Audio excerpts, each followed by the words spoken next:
Welcome back to Dark Corner Studios. My name is Aiden Wolf, and today, wait. Some of you guys have been telling me my intros are too long, so today we're looking at the top 5 audio interfaces for 2019. Go! This is Aiden Wolf. Okay, so we're looking at the top 5 audio interfaces in 2019, and we're obviously, much like the microphones, gonna go by price point. I'll give you the top audio interface in my mind for the price points of 0 to 100, 1 to 2, 2 to 3, 3 to 4, and 500 plus. Now, I'm going to be looking at several different factors when it comes to each price point. And one of those factors that remains the same is resellability. Now, if you're into audio, you know it as well as I do, you're going to upgrade at some point. So if you can't sell the product you've bought, looking at you, Behringer, sorry, didn't mean that. Who said that? What? So if you're going to be selling this at some point, you want to know that you're going to be able to get some return back. So that is probably the largest factor included in this top 5 list. There's a lot of people that are going to be arguing for sound quality and all that. But as far as I'm concerned, if you're buying a product, it should already sound good, or at least good enough for a podcast. All right, so let's do this. Number 1. It's really hard to not call this one our first. It's the UR12. It's a Steinberg product. They're fantastic.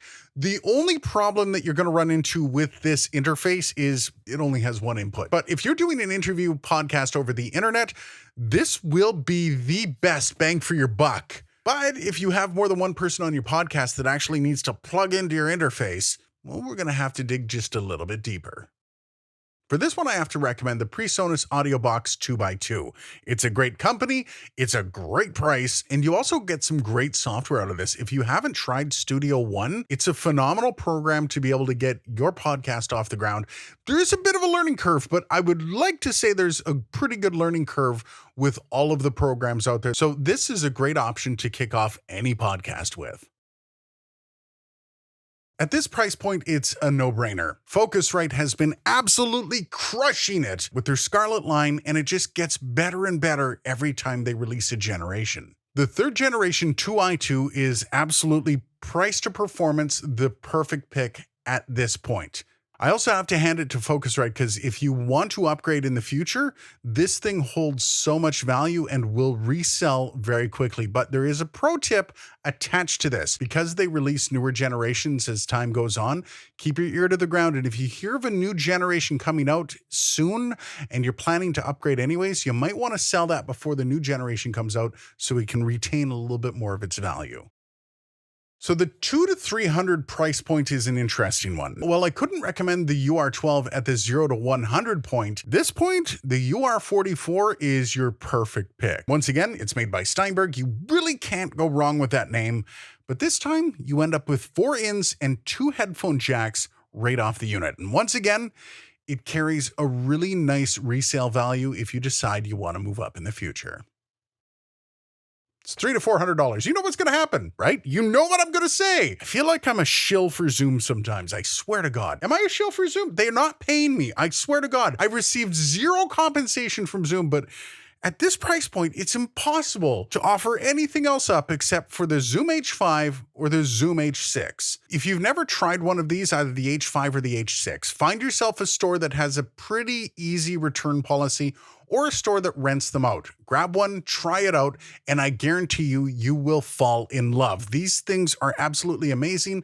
They're great for expandability, and they're pretty much the only audio interface you will ever need unless you want to move up to a mixing board. But even mixing board aside, these things have portability written all over them, and they're not really that expensive in the grand scheme of things, considering what you can get out of them. Portability is just the tip of the iceberg. I swear, go out and actually just read the manual that comes along with the H5 or the H6. It will blow your mind what you can get at this price point. This is the point where we kind of cross a line for the quality that you're going to get and for the price you're going to get. Now, it's true. The more you spend on an interface, the better quality you're going to get. But the diminishing rate of returns will tell you that might not be quite the same step up. That being said, there are ways you can get more out of a product the more money you spend, and one of those is inputs. This is the MAudio MTrack 8, and it's exactly what you think it is. 8 XLR combo jacks and beautiful pre's make this a great option instead of a mixer. Each channel metered individually and a whole whack of 1/4-inch outputs for mixed level monitoring. This thing is literally a beast. And now we enter the arena of overkill. There's basically no reason to spend over $500 on an audio interface for a podcast. There are uses beyond podcasting, and if you have any of those reasons beyond podcasting, music, whatever it is, maybe voiceover, this is kind of where you want to sit. But if you are just a podcaster, everything beyond $500 is literally just a flex. You are literally showing off at this point. But you do have some great options here. So this is my number one, and this is the one that I would point to if you got the coin and you literally have no problem showing off. Why not? This is the Babyface Pro.